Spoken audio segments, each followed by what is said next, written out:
And of course, a very big welcome to Nuraddin Farah. Thank you very much. Very happy to have you here, of course, in Gothenburg.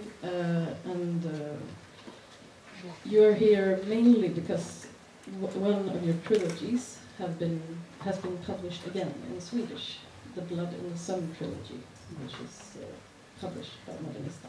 Yeah. But of course you have a very large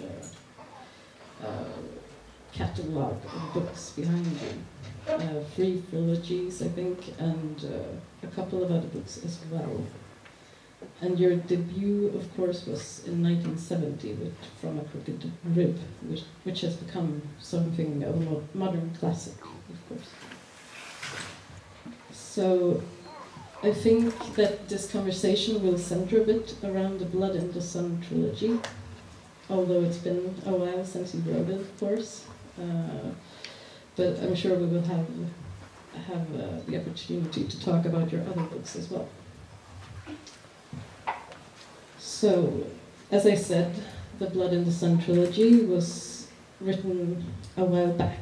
The first one, Maps, was published in '86 in English, and in 1993 Gifts came out, and in 1998 Secrets. And they are all about Somalia. They take place in different parts of Somalia, but mainly Mogadishu. But in fact, when you wrote them, you hadn't been able to go back to Somalia since 1976. So what was happening in your life at the time that you wrote them? Well, I think a great deal of things was happening in my mind, in that I thought about Somalia, was obsessed with it, I dreamt it, I wrote about it, and it's only through that kind of knowledge, that obsessive knowledge, in-depth understanding of the problems and the neurosis of it, that made it possible for me to write a trilogy similar to this one. And I think not all the books, but I think the majority of my books after my first novel, the majority of the books were written in relationship to other books. Whether those books were written by myself or those books were written by someone else, and so on and so forth. And therefore, because I, being in exile, unable to return to Somalia, I lived in my head and carried Somalia with me in my head. And as I said, it's very important also to note how much of my writing, how much I owe to other books, other writers. And they need not necessarily be African, they need not be necessarily, Arab or Muslim or anything. I'm an avaricious reader, and sometimes I don't mind borrowing. As long as nobody catches me out when I steal. So that's what I do. Now the trilogy, this particular trilogy, was inspired by a very, very simple proverb, an Italian proverb. I'll say it first in Italian and then we'll translate it into English. An Italian proverb says, le vittoria trova 100 padri, lo sconfitto è orfano. Which means victory will have 100 fathers, meaning when there is victory, everybody wants to be part of that victory.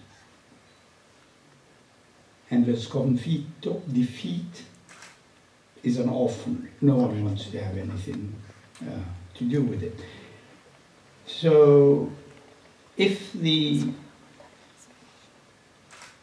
overhanging arch is one that says victory is a, and the proverb actually is attributed to the son-in-law of Benito Mussolini, a diplomat, an Italian diplomat. Now I picked up only mainly one phrase, for example, orfano. The country becomes like an orphan. Somalia becomes like an orphan. Now the first part of the book, Maps, concerns itself with the war between Ethiopia and Somalia. And in it, Maps, there is an orphan. Askar. Askar. And then you have gifts, which is also the consequence of the war between Ethiopia and Somalia. It created a situation in which people did not engage in any farming, in any agricultural work. And therefore Somalia became a famine country. We didn't grow any food. So for the first time in our history, we needed foreign aid to feed the people of Somalia. And the third one is equally complex, but also easy in one way, and that is, it's my comment on the idea, the view, that the notion, the idea of a clan system in Somalia, the clan family system, is illogical, irrational, foolish, and doesn't exist. That's the entire idea of the novel. And that is, a woman, Somali, is raped by 6 men who belong to different clans, and she has a boy. Now, to whom does he belong? And then he finds an elderly man, nonno, il nonno, grandpa, and so on and so forth. So the idea is there is a dislocation, mental, physical, geographical dislocation, because you also had refugees numbering about 4 million refugees came to Somalia after the end of the Ethiopia-Somalia. So this is the overarching responsibility of the novel. I could continue, but I think, yeah. So that's one part of the blood in the Sun trilogy, is this blood relations of the clans, and of course the idea of the orphan is something that is continued in the trilogy as well as in your other books as well. There are often foster parents, or the child is fostered by someone else than the one who gave birth to them. So is that a thought that has continued with you, that there is something destructive sometimes in the emphasis on blood relations? Well, it's very unhealthy. That blood relations is very unhealthy, and especially in Somalia, where the blood communities gather themselves, make themselves into a mob, and that mob is very deadly and dangerous. And to organize yourself along, that particular line. Now there is obviously I've lived in different parts of the world. In West Africa, it's one of the things that I learned in West Africa. We don't have it in Somalia. In West Africa, what happens is when a boy is born, the first-born boy, it's usually sent away from the house, from the home of the father, and is sent to an uncle or someone else who raises this boy, in order to protect the boy from the psychological damage of living with his immediate father. Because the immediate father wants you, if they're successful, if they are Donald Trump, who've made lots of corrupt money, they want you also to continue along those lines. And in order to save them from this particular conflict between father and son, and you know the idea, the psychology, you all know Freud. In order to avoid that, that is what it is. Now, the most fruitful communication between a child and an adult in my fiction is the one that exists between grandpa and grandchild. And the reason is there is no tension between them. You can learn from your grandpa. You can learn from an elderly person who is supposed to be containing wisdom. Old age, not necessarily. I mean, I've grown old and I'm becoming more stupid by the day. But that is the accepted wisdom. And it's the tension, the lack of tension that produces knowledge, that produces wisdom, and that continues to do that. And then, whereas the immediate father becomes a patriarch, and you know what, you associate patriarchy with terrible things and dictatorial tendencies and so on. That's a relationship we can almost see as well in maps between Asghar and his uncle, who teaches him a lot of things about the world and mainly about maps. And the uncle in Mogadishu. Exactly. Yes, yes. And maps, of course, is the overreaching theme of that book. So what is this knowledge that he gets from the maps? Why did you want to explore maps in that book? Well, there are a number of things. One of the important things that I usually challenge, people who consider themselves educated. And you would find, for example, that until 1967, and this is very recent, some of us were born before 1967. Not until 1967 did you actually get a proper map of Africa with a correct scale. Can you believe it? 1967.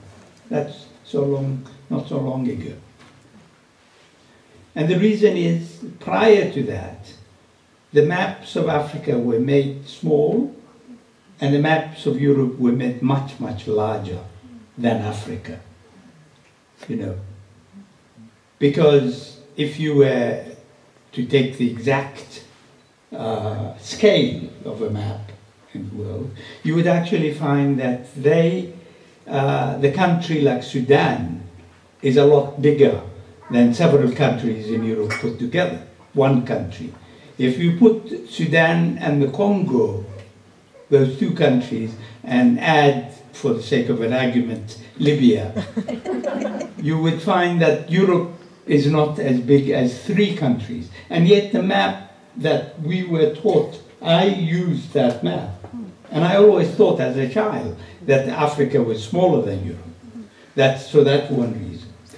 The second reason is Africa was created in the shape it is in by Europeans who sat in some place at a table in Berlin in 18-something, and then who decided this part, Herr Gunther, yes, this part is yours. Mr. Williams, this is yours. Monsieur Gerard, this is yours. Mr. Graziano, ecco, Somalia, Eritrea, Etiopia, Libia anche, ecco. Now, that was the way it was done, without consultation with the people who were living there. And of course, we won't, there's a terrible history, relationship that Africa has had, you know, with Europe. Now, I was interested in maps because the child, Aska,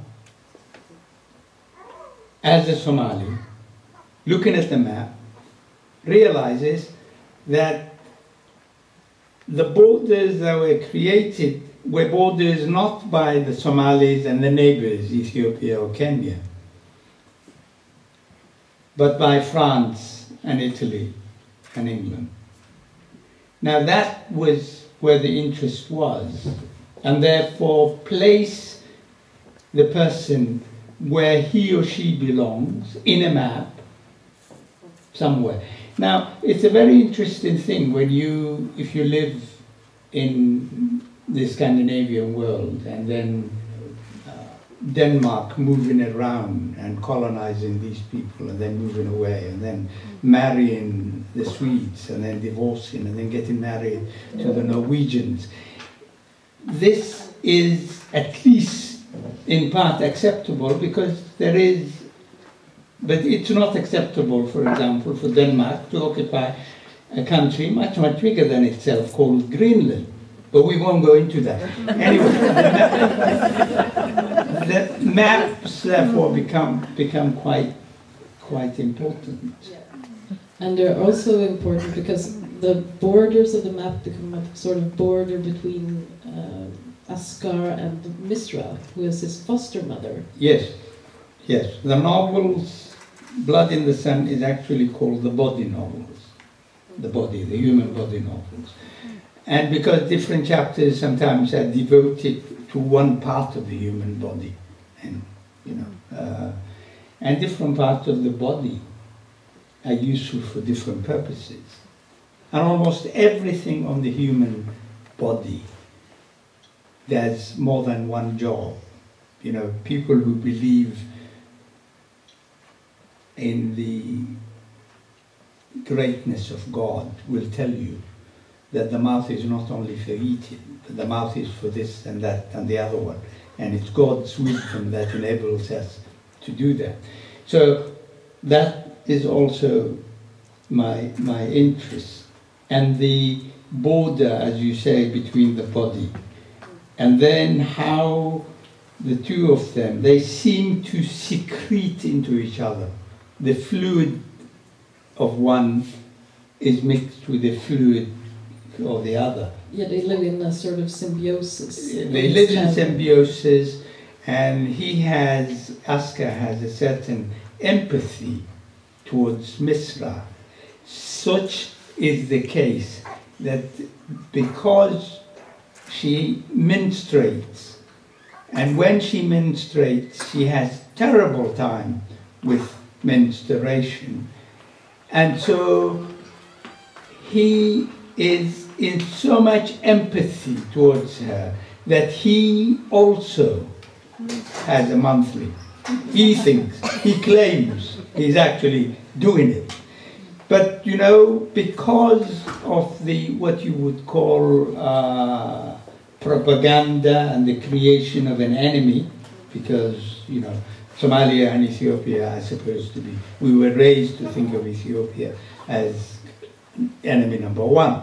And therefore, later on, when he comes to Mogadishu, the person whom he really loved and so on and so forth, he can't stand it anymore, you know, and he wants to kill.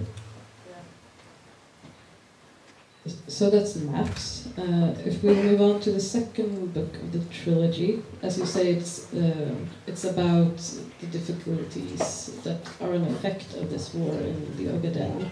Yes, yeah, the effects of the war, because as I said, you know, nothing was grown, no food was grown, and then Somalis became reliant on foreign aid for the first time, and because the Somali army was defeated in the Ogaden, the war between Ethiopia and Somalia, what happens is these people fled the war, and the returned army that has been defeated brings with it an infestation, you know, in the guts. Now, Siad Barres at that time had resigned, you know, taken off his hat, put it on the table, and said, I'm a general, I led my people to war, we lost quite badly, it's time for me to go. If he said that, and then someone else came, it's my feeling that there would be no civil war in Somalia today. This is my theory. Of course, nobody knows. But this is my theory. And the civil war is actually a result of, first, the defeat in maps. Second, what happened is nobody had respect for Siad Barres from the time Somalia lost the war to Ethiopia, defeated by the Soviets and Cubans.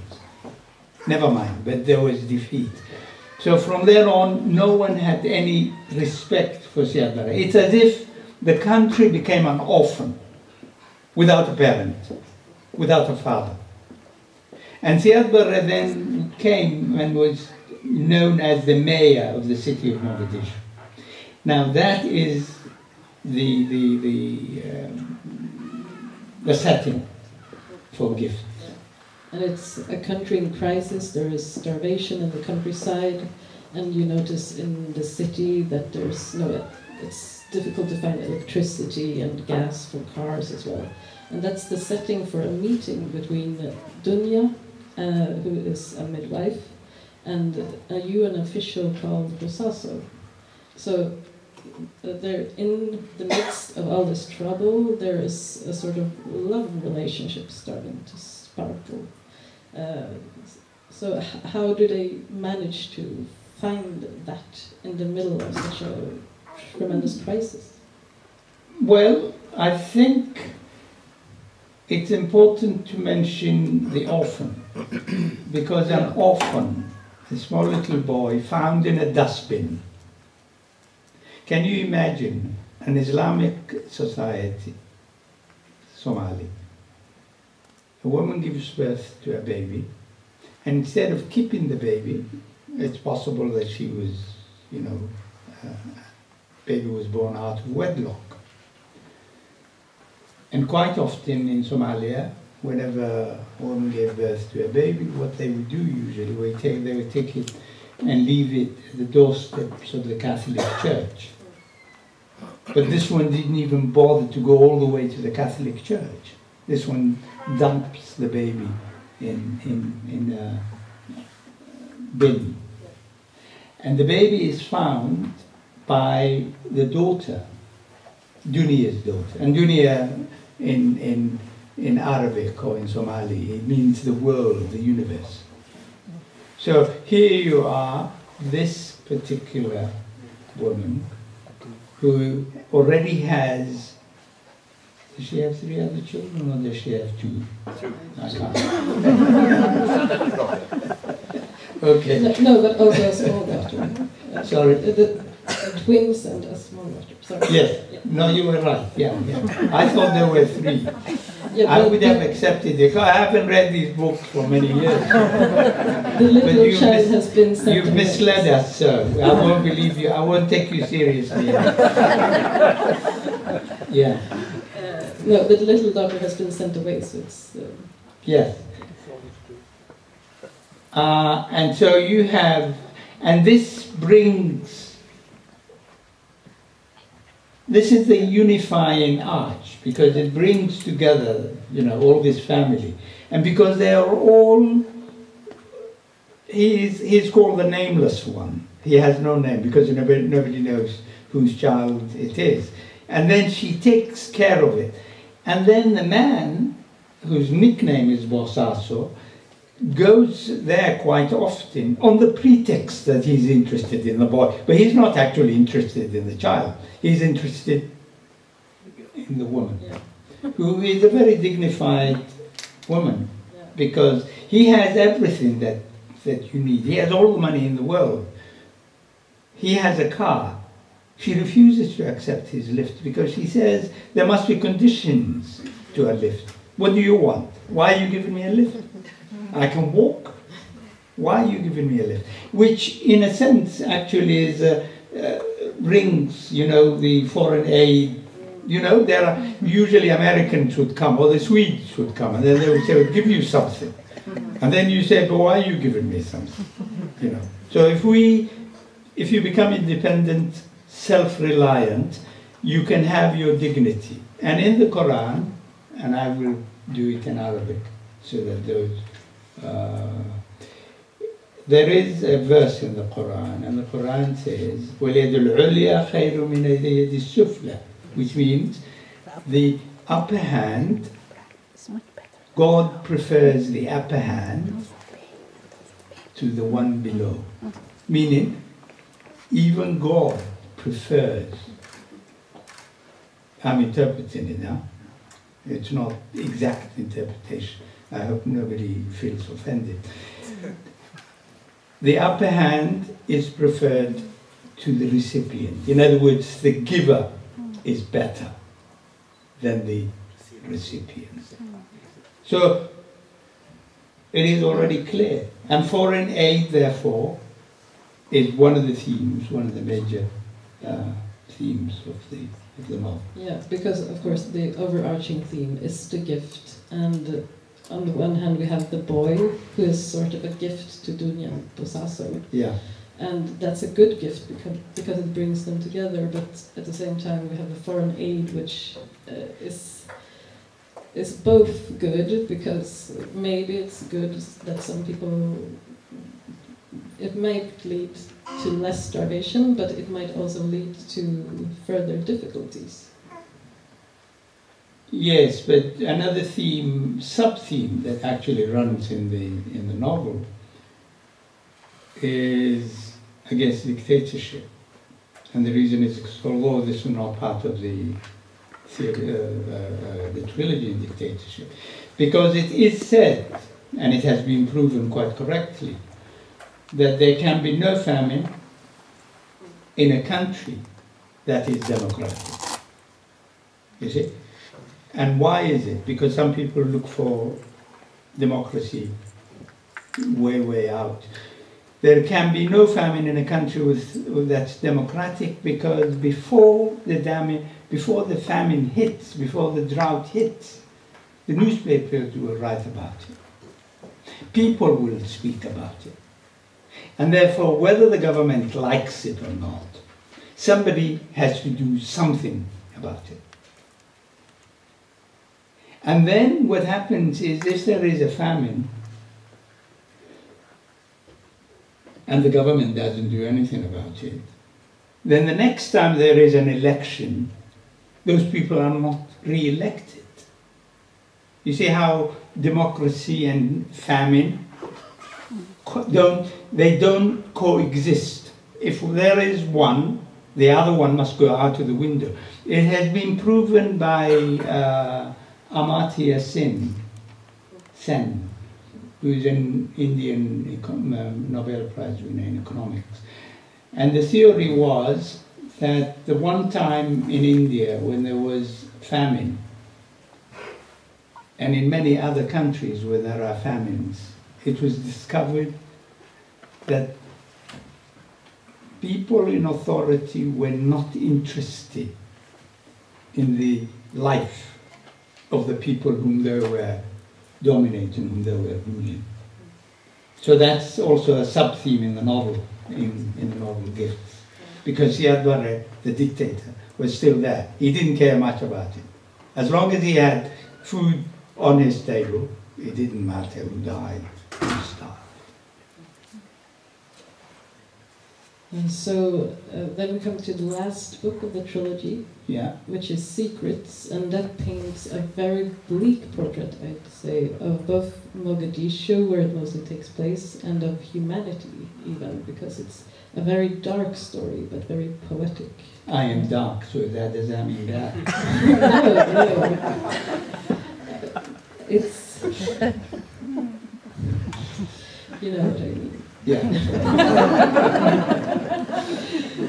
So I'd say what you paint a picture of is a sort of dissolving of taboos between people as well as in society, and here the main person is Kalaman, who owns a successful business, computer business in Mogadishu.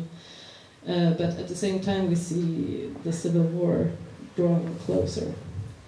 So he knows that this business might not live forever and he might not be in Somalia forever. But something else happens as well. Someone shows up in his life from his past, and with her, there are a lot of secrets that... She's a shapeshifter. Yeah. Secrets is a novel that Somalis don't like. And I have been called all kinds of beastly names when the novel came out. Somalis are very prudish. I can say that. They can say what they like now because they've already said terrible things about me. And what happens is the novel, there are lots of beastly acts in the novel. Now I must give a warning before we continue any further, and I would say, for example, that the novel is supposed to be taking place 3 days prior to the beginning of the Civil War. And therefore people are gathering their papers, houses in Mogadishu are being broken into by some clan militias, by some other groups of people, by thieves. The whole place is being roamed around by bandits, people killing and doing all kinds of things. Now, many of the Somalis are engaged in beastly behavior. And what does this mean? It means that they're killing one another. It means that young women who fled their home are caught in the middle of the street, taken to a mosque and raped in the mosque. And these are incidents that took place, which is, according to an Islamic society, very beastly, animalesque.